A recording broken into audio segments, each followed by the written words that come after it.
This time around, we're given the network 220.10.10.0 and we're asked to develop a subnetting scheme that allows for a minimum of 6 hosts and a minimum of 25 subnets. So we're being given two minimums here. That's interesting. What is the best mask to use? Well, first question, what class network is this? We know that's a Class C. And what's the mask, the network mask of a Class C network? 255, 255, 255, 0.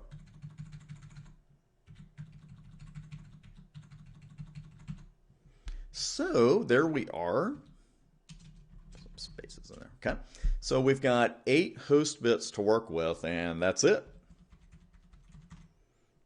So we start trying to figure out first off, what's the minimum number of subnet bits or host bits we can borrow for subnetting that gives us 25 subnets?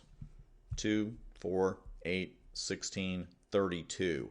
So it looks like 5, right? 2 to the 5th power being 32. So we will take these 5 host bits and turn them into ones. Put them up here in subnet bits. So we have 3 host bits left here at the end. Does that give us 6 host addresses? 2, 4, 8. Sure does. It gives us exactly 6 hosts. Gives us exactly 6 host addresses. So that's all set. But is there another mask we could really use?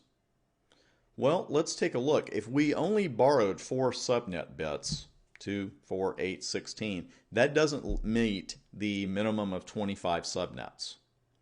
If we borrow another host bit and we only have 2 left, then we'd have how many valid host addresses? 2, right? 2, 4, that's it.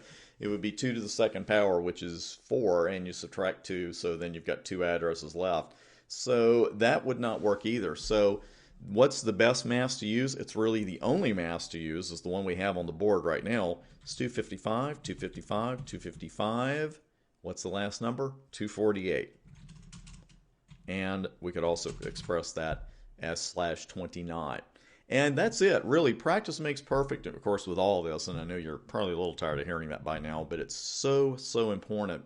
And then when you get to the requirements questions, which you're going to hit on the exam and you're going to hit them in the real world, they're simple for you because you know all these other fundamentals. But you could see if you jumped right into this and you didn't have all those other fundamental skills, you wouldn't even know what to do. You wouldn't know how to calculate the number of valid hosts. You wouldn't know the number of valid subnets. You wouldn't even know what class this is. So it's all about the fundamentals. Just get all the practice in with binary that you possibly can. 5 minutes here, 10 minutes there. It really adds up before exam day. But just keep mastering it, and that's exactly what you're going to do. You're going to master a skill that at one point might have intimidated you more than a little bit. Stick with it. Keep hitting that practice, and I'll see you on the next set of videos.